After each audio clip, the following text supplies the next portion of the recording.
নমস্কার বন্ধুরা, আপনারা সবাই কেমন আছেন? নিশ্চয়ই ভালো আছেন, আমিও ভালো আছি। আপনাদের সঙ্গে শেয়ার করব সম্পূর্ণ নিরামিষ এঁচোড়ের রেসিপি। এঁচোড়টা কেটে ধুয়ে সেদ্ধ করে নিয়েছি। আলু কেটে ধুয়ে কড়াই সর্ষের তেল দিয়ে ভেজে তুলে নিয়েছি। ওই তেলের মধ্যে এঁচোড়গুলো ভেজে নিয়েছি।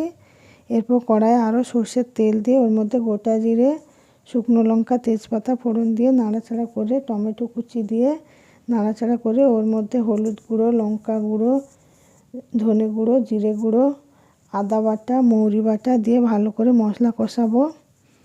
মশলাটা কষানো হয়ে গেলে ওর মধ্যে ভেজে রাখা আলু, এঁচোড় দিয়ে নাড়াচাড়া করব। নাড়াচাড়া করার পর স্বাদ মতো লবণ, স্বাদ মতো চিনি দিয়ে দেব। এরপর পরিমাণ মতো গরম জল দেব, দিয়ে 2 মিনিট ফুটিয়ে নেব, 2 থেকে 3 মিনিট ফুটিয়ে নেব।